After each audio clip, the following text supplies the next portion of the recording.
What's going on, everybody? Welcome to another episode of Burn the Ship, Louisiana. Hey. Kyle and Q here hanging out. Today we've got a familiar face, a familiar voice. Mayor of Ruston, Louisiana, Ronny Walker. How you doing? I'm doing great. Thanks so much for this opportunity. Yeah, absolutely. Thanks for hanging out. I do want to jump in there real quick. So we came to Ruston with Easy Rider a couple years ago. Man, golly, when was it? Maybe 3 years ago. And I'll never forget, Miss Christy Lumpkin plugged me in, set up a meeting, and we were just kind of talking. It was very personable. That's what I loved, just from the get-go. And he kind of gave me a little jab because I was an Ole Miss guy. He's a Mississippi State guy, so I felt still riding on cloud nine from winning, the national championship. I was like, well, I'll just give a little jab back. So, yeah, I got the tech logo showing on. support. It's only good fun. That's right, absolutely. Yes, we were actually briefly talking about it before, and also I want to say, we were talking about with Miss Kate. Appreciate you guys showing up to our launch party. That meant the world to us. Absolutely. Like you said, just off a quick text, hey, if you're in town, swing by, and that was really cool. And even to this day, we really appreciate that. But while you were there, you actually sat down with Rick in the back room and spent 5-10 minutes just talking. And I was rewatching that the other day, and one word that really stuck out to me was bold. Mm-hmm. And when you talk about burning the ship, you've got to be bold in so many different ways, and you burn multiple ships throughout your life. And if it's cool, I kind of want to dive into some of the stuff you guys talked about, going all the way back to your childhood. Just I'll let you kind of take the floor on that. Well, I think the biggest part of bold to me anyway, and this story, I have not told this story until I spoke to the Louisiana Tech graduating class a few years ago, and I thought, I've told it to individuals, but never a big group. But when I grew up in a very small, it's not even a small town. It was just a community. The nearest house was probably 3/4 of a mile away, and people have got to realize I'm 70 years old, so this was 70 years ago in the 50s. But my dad was in seminary in New Orleans. My mom, it was my mom, me. I was 5. My sister was 9. And so I got ready to go to school, and I had developed my own language. I didn't, the kids that lived 3/4 of a mile from us and played with us every day, they could understand or knew what I was trying to say. My mother knew, my dad knew, my sister knew, but I got to school the first day and nobody knew what I was saying. And the teacher was so bold, the first week, at the end of the week on Friday, she sent a letter to my parents. She gave me an envelope and it said, Mr. and Mrs. James Walker. Got home and my dad and mom sat me down at the kitchen table, and I thought, I'm in trouble for sure. Well, the teacher was very bold and she said, Dear Mr. and Mrs. Walker, your son is retarded and will never be able to learn in a regular school. He needs to be enrolled in a special school. That was really very bold for a person to say. Of course, that word was used a lot back in those days. It's not used today. But because of that, my parents, who had no money, found a lady 45 miles away in Meridian, Mississippi that was a speech pathologist, and over the next year they took me every week. Now you got to realize my dad was going to seminary, so 1 week a month he had the car in New Orleans. They carpooled with 3 other guys. So the week that mother didn't have a car, she had to borrow somebody's car or truck to take me. How they paid for it, I have no idea. But I told the graduates that you need to be bold. You need to step out. You need to stretch your limits. And that's really what we did here in Ruston. When we saw what we had to do, when I became mayor and I looked and we talked with all the city department heads, and I said, give me a wish list of everything y'all need. What projects do we need to do? They came back with $300 to $350 million worth of projects. Normally, the city of Ruston does about $3 million a year in capital projects, so you're looking at $300 million. Slight gap. Yeah. So I need a long time. So, we started talking about it, and I said, the only way to do this is we've got to pass a tax, which I didn't want to do. Right. But at the same time, I realized if we were going to be a great city, we were going to have to step out and be bold. And we put a plan together. We took it to the city. 33 different city hall, town hall type meetings. And we just explained it with pictures. We showed them what the projects needed to be, why we needed to do them. We were no different from any other southern city. The southern part of our city, mostly African Americans, had been neglected. So a lot of the $150 million that we've spent over the last 6 years has been on the south side of town. This is a 20-year plan. We're only in the 7th year now of it. So we've got a lot of projects still to go. One of them that we're doing right now, the animal shelter, is going to be a tremendous help to the entire parish, not just to the city of Ruston. The new fire station on California is going. We're going from one that was so small we had to have a truck specially made to fit into it. Oh, wow. Now we'll have a full, size, really nice for the neighborhood, and we're taking out a trailer park to put the fire station there, so that helps the entire community.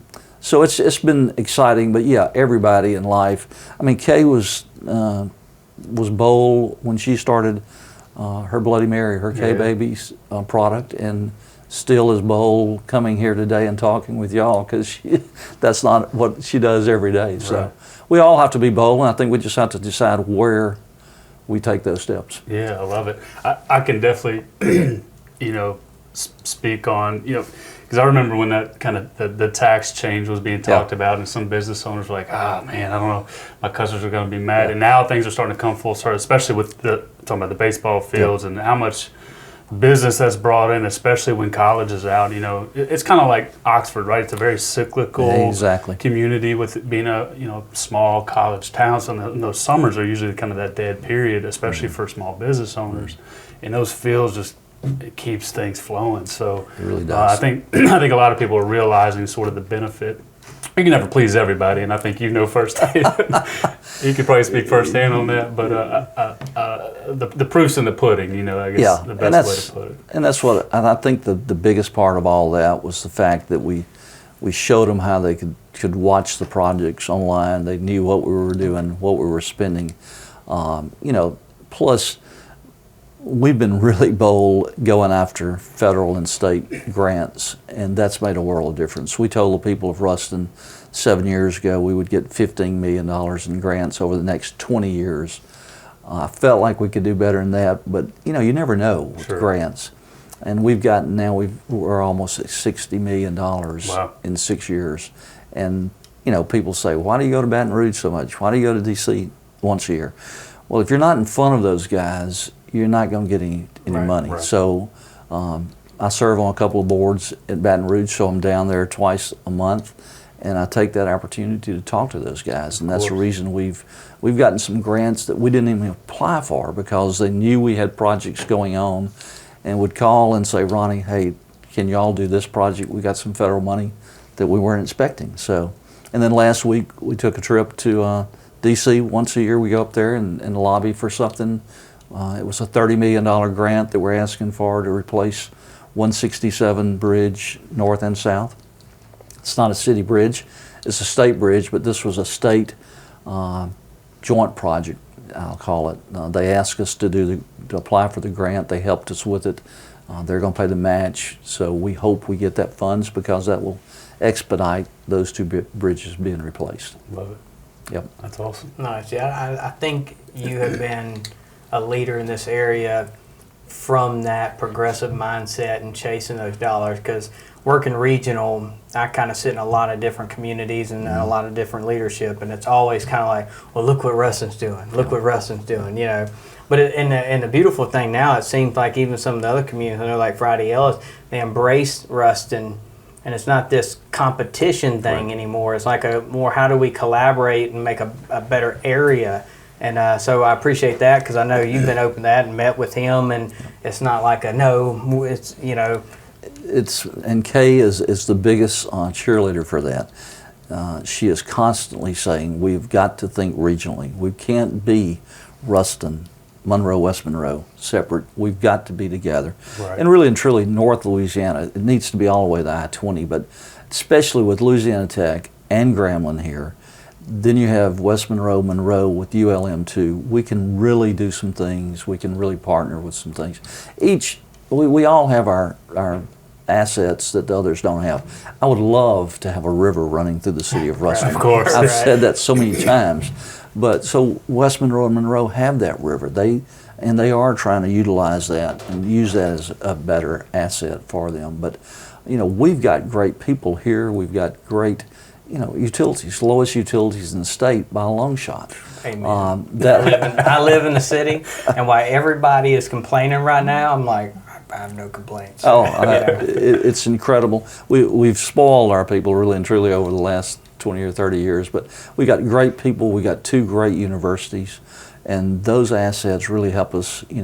The biggest problem we have is the water issue. The first question we ask a company that wants to come here, how much water are you going to use? Right. Once again, it goes back to Monroe, West Monroe. They have the river. They Right. could pull all the water they need out of that. So we all have our strong points, and we need to play to those, and that's what we've tried to do. Sure. And we'll continue to do. And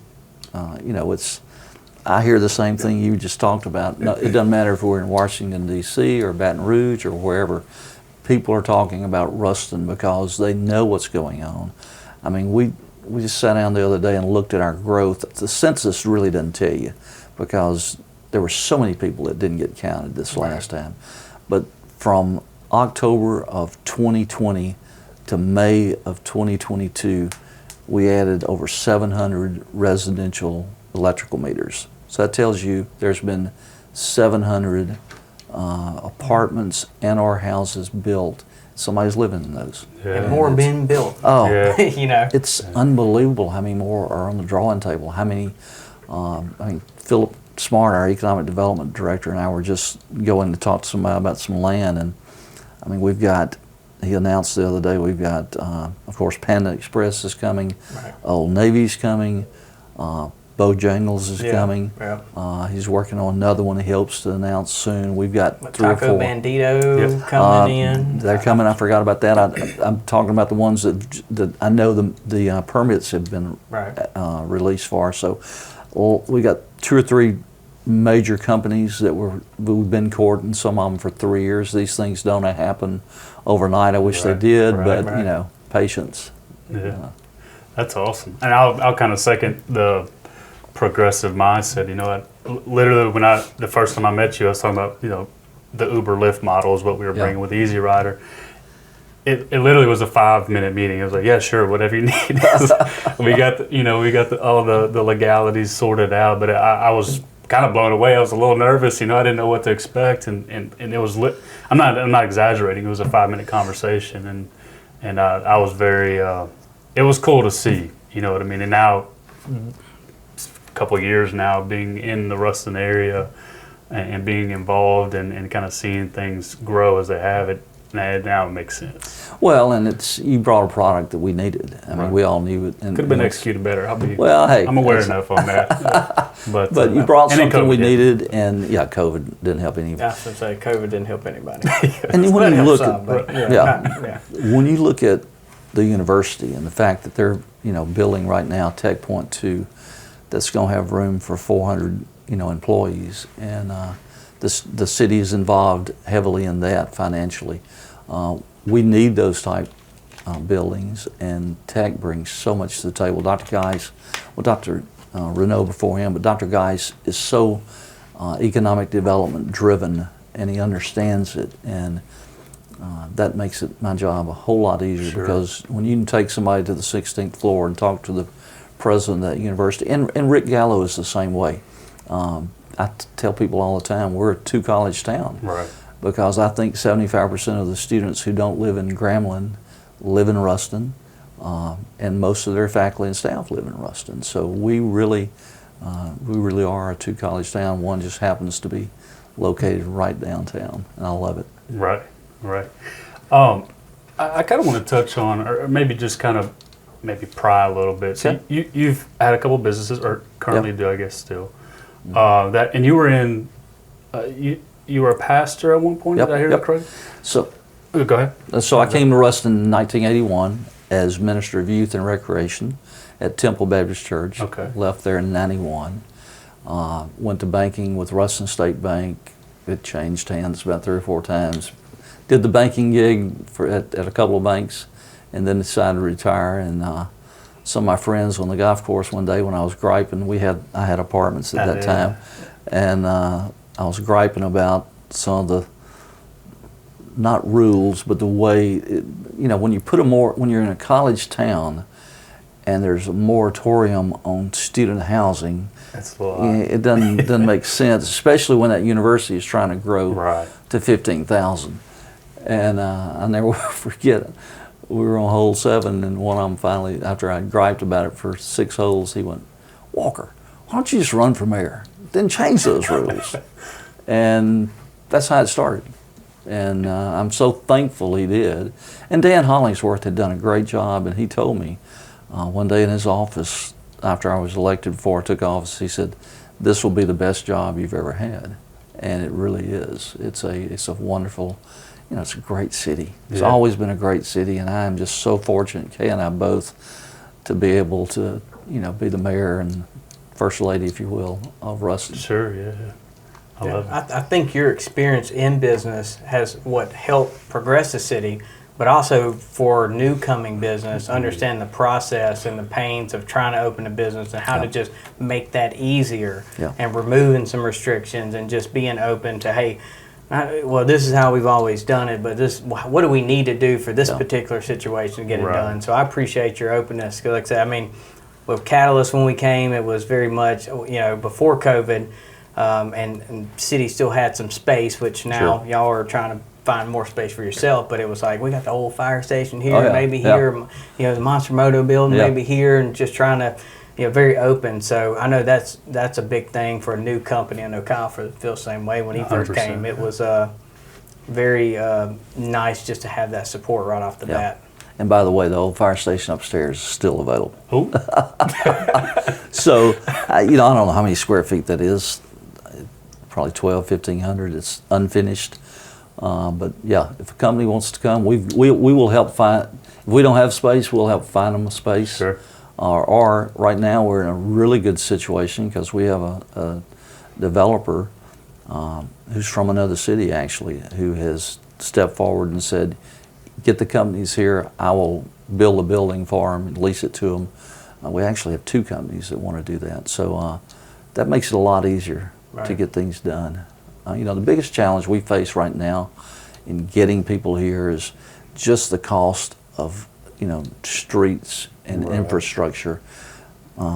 It's crazy how much stuff is costing now.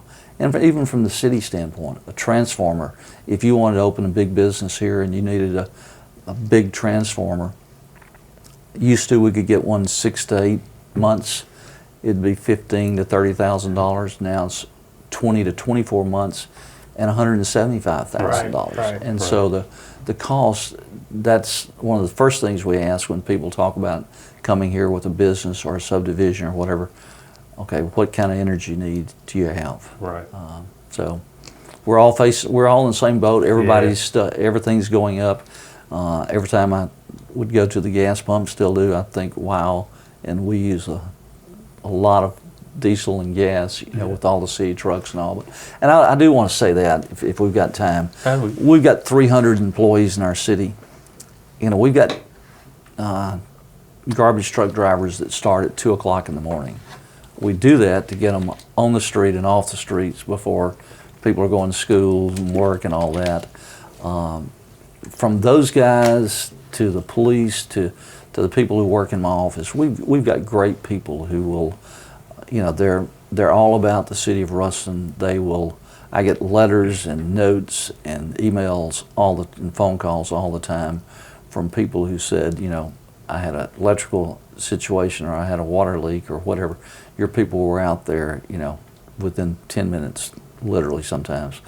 But that's what makes this city great, are those people who are willing to step up, do the job, and we pay fair. We don't pay what private business do. We do the retirement is great, but to a 25 or 30-year-old, putting 30% to their retirement every year based on their salary doesn't mean anything because they can't spend that right there. Right. But those of us who have gray hair, that does come into focus. But we really have great employees in the city of Ruston. And I'll speak on that. I live in the city, and it's nice. And even from a cost perspective, I mean, my utilities, water, sewage, all wrapped in one, and my bill at the highs has been like $130, $140. You know, so you start taking out water and sewage, and you know, in other towns that have got rental privates, $30 a month just for, you know, trash. You know what I mean? So it definitely is We've been affordable to be in the city. Absolutely. One thing I do want to touch on before we wrap up, because I'm curious how I got a call yesterday and some talks and talk about infrastructure, broadband internet. Sure. The city, how are y'all looking at from a growth perspective? Because I know that's a huge thing. And then the providers in the towns, or anything y'all looking at to do different, or any other providers? Because I know as that continues to be a demand, how do y'all expect to try to meet that demand? Sure. So the city of Ruston is one of the few cities in the country that owns our own fiber network throughout the business community. Now it runs all over the town, but we only provide it to businesses, and we don't sell it. We provide it, and then we have about 6 wholesalers that actually sell it to different businesses. About a year and a half ago, we looked at actually, because quite honestly, the provider we have, which I won't mention, but the provider we have, I was getting so many calls from people complaining about it, and we were having the same issues at my own home. We decided as a city to look into it, and we did a study. We hired a company to do a study, and we decided to go ahead and do fiber to every home, not getting into cable TV, but just providing fiber. I didn't want somebody calling me at 11 o'clock because everybody's got my cell number and saying, my channel changer won't work. So we were going to provide fiber to every home. We went through the whole process. We were ready to pull the trigger on it. Then COVID hits, and then all this federal money started coming down. So what happened was we hired a company to look at our fiber along with the grants that are federal money that's coming down and the state money. Because let's face it, the state got approximately $250 million for their gumbo, which is their broadband. They're going to get another. In fact, Kay and I had lunch or dinner with Vanish, who is the head of all of that, and he told us the state will get an additional $1.1 billion, and so by the time all that is spent, they will have provided broadband to every person in the state of Louisiana and still have over $200 million left. Wow. So when we started looking at that, we hired a company to look at how we could do that. We were in a different situation because we already had fiber, and that gumbo money was really designated to communities that did not have anything. So in that process, all of a sudden, when the federal funds started flowing, we went from one provider to 3 or 4 others that wanted to come into our city. That's the reason we were going to do it. So we backed up and said, hey, that's what they're good at. Right. That's what they do. Let's back up. Let's let them do that. So now we're in the process of evaluating. We have a company that's doing an evaluation of our network, and we will either sell it or lease it, keep enough for our city portion that we have to have. And you know, we know there's going to be other providers now, and that's what we wanted. So we're just going to kind of back out of what we had planned on doing. If COVID had not hit and all this federal money had not come down, we would have definitely gone ahead with it. But hey, main thing is provide the best service that we can and options instead of having just one. Competitive market. Exactly. Yeah. Exactly. I agree. That makes sense. That's where we are. I love it. Before we wrap up, I think it's only right that we give you an opportunity to give Miss Kay her flowers, because we asked her the same question. You know, you're a busy man, probably nonstop. What does it mean to have, you know, somebody like that as a very supportive, not crutch is not the right word, but just that supportive mechanism. Partner. That's good. Thank you. Partner. With everything you have going on, and I know you, with all the good, there's got to be the bad too. And you know, it's just you're human. It's sometimes I'm sure it's tough to not take some of that, you know, without a grain of salt. Yeah. So what does that mean? Well, I'll tell you what, it's so nice to have someone who I can come home at lunch, and let me tell you, she's a great cook. And she's a great cook, but not only that, you know, I'm kind of one of those guys that can fix most anything I try to fix, and I tell her all the time, we have a couple of laundromats, I tell her all the time, I just need her to just go ahead and go to Whirlpool training or whatever, because she can fix almost everything at the laundromat herself if she sets her mind to it, using YouTube, of course. But she is a fantastic partner, and that's exactly what we talk about. In her business, our businesses, it's all together. K-Babies is us, fan base is us, our apartments, our laundromats. My job, she's with me everywhere I go, and she wants to be, and that's fantastic. She used to say, I don't want to talk in public. Well, now, I mean, we did. In fact, tonight is Dog Days of Summer, where the freshmen come in they're going to orientation. 2 weeks ago when we had one, I had a board meeting, I had to be in Baton Rouge. She took it and ran with it, spoke That's to awesome. 600 parents, and now her family sometimes can't believe that she's stepping out and doing that, but she is. She's such a great partner to me, and everything that's happened in our life has been God winks. From the day we met through everything we've been through, it's been a God wink. It's what we call it. God's direct our steps, puts us in the right places. We give Him the honor and the glory for everything we do, and she is. I can't give her enough flowers for what she does. It's incredible, and to have someone that will walk with you wherever you're going every step of the way is just very, very special. Of course, to say the least. Yeah, I love it. Absolutely. Very cool. Well, Mayor Walker, we like I said, we really appreciate you guys taking the time to come sit down and just chat with us a little bit, let us into your world. Not just on the mayor side, but a personal side, and that it takes boldness to be that vulnerable. So really, really appreciate you bringing that to the table today. So. Anytime. Thank you all for what y'all are doing. Thank you for getting the word out. And I appreciate young people like yourself, because y'all are really young compared to me. And I really appreciate y'all doing this and being bold because this is a bold step to step out. And thank you. Yeah, Appreciate thank And you. I don't mind the shirt at all. I'm really liking it more. Color. I said, It's the same color. Yeah. I just when I look at it, I automatically see Louisiana Tech. I can't read cursive, so I don't even know what it says. So, Potato, right? Thanks very much, guys. I really appreciate Cool. it. We'll catch you guys on the flip side.